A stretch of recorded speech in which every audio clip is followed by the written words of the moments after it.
Kryeministri Edi Rama përmes një postimi në rrjetet e tij sociale duke përdorur edhe një foto me inteligjencë artificiale vazhdoi debatin me përgjigjet e tij publike ndaj deputetit britanik Nigel Farage. Ky i fundit pretendoi më herët se kishte fituar një bast me kryeministrin Rama për emigrantët shqiptar pasi sipas tij 1 në 50 shqiptar që ndodhen në Mbretërinë e Bashkuar janë në burg. Dhe nga ana tjetër kryeministri ju përgjigj se ftonte atë të vinte në Shqipëri. Deputeti britanik shpalli fitoren, ndërsa kryeministri sërish mbajti dorën shtrirë. Ky nuk është britaniku i vetëm i kohëve të fundit. Kemi edhe britanikët e Erion Veliajt. CNA ka raportuar mbi disa anglez kompani lobimi të cilët shfaqen si studio ligjore e avokatie dhe nxjerrin njoftime për shtyp në lidhje me kryebashkiakun Erion Veliaj, i cili ndodhet në burgun e Durrësit, i arrestuar nga SPAK-u me SPAK-u 13 akuza të provuara deri në këto momente në 2 shkallë të gjykatës për masën e sigurisë dhe 14 që është publikuar nga CNA, një vendim i gjykatës administrative i cili vërteton shpërdorimin e detyrës nga Veliaj. Ka qenë dhe një anglez i tretë, Alastair Campbell. Ky i fundit mbajti edhe qëndrime publike për Erion Veliajn. Pra të dy këta anglezët e Veliajt në qëndrimet e tyre publike kanë pasur një deklarim. Kryebashkiaku i Tiranës mbahet në burg padrejtësisht sepse nuk ka një akuzë. Në rast se akuzat provohen, tha Alastair Campbell, kjo do të ishte diçka shumë e rëndë. Fillimisht po sqarojmë qëndrimet ndaj Erion Veliajt. Kuptohet që janë grupe lobimi, marrin para. Por çfarë lobimi do të bëjnë këta?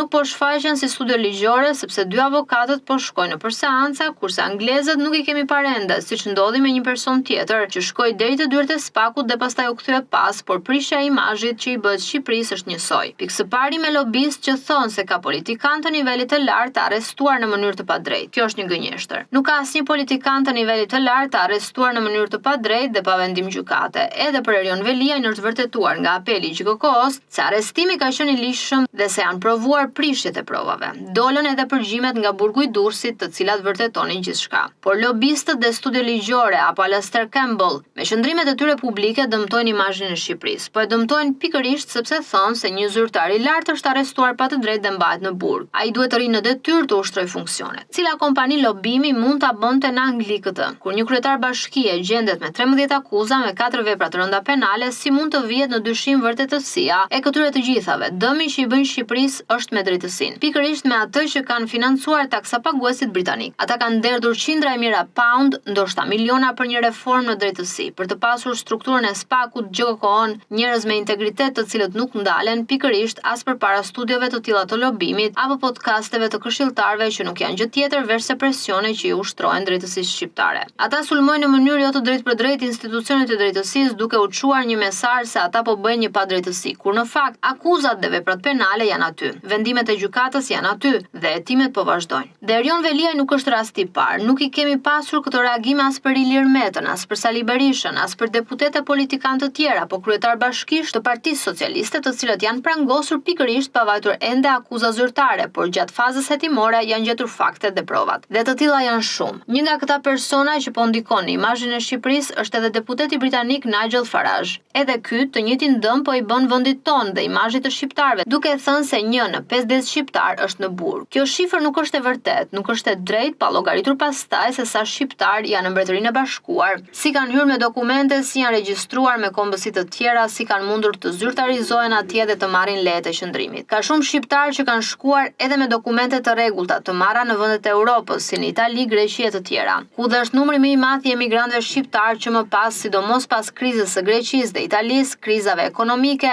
lëvizën drejt Britanisë apo Gjermanisë. Ndaj edhe lobistët e Veliajt, pra anglezët e Erion Veliajt, e dëmtojnë Shqipërinë me qëndrimet e tyre megjithse po mbushin xhepat me lekët e tij, ndërkohë që drejtësinë shqiptare e bëjnë taksapaguesit britanik. Ndoshta kanë gjetur mënyrën se si të kthejnë parat në vendin e tyre. Nga ana tjetër, edhe deputeti britanik në debat me Ramën këtë po bën. Kryeministri po përpiqet që të mbrojë imazhin e vendit të tij. Me dorën shtrirë e fton të vinë në Shqipëri. Në fakt nga jashtë kështu e njohin Shqipërinë. Kur vinë dhe e prekin, ndryshojnë jo pak, por dëmi bëhet ditë pas dite, orë pas ore, qëndrim pas qëndrimit, deklarat pas deklarate, qoftë nga të tillë deputet britanik, qoftë edhe nga kompani lobimi që gjenden nga politikanë të korruptuar, të cilët duan të shpëtojnë nga burgu duke dëmtuar imazhin e vendit. Dhe në këtë rast dëmi që i bëhet dhe faturën e merr Shqipëria.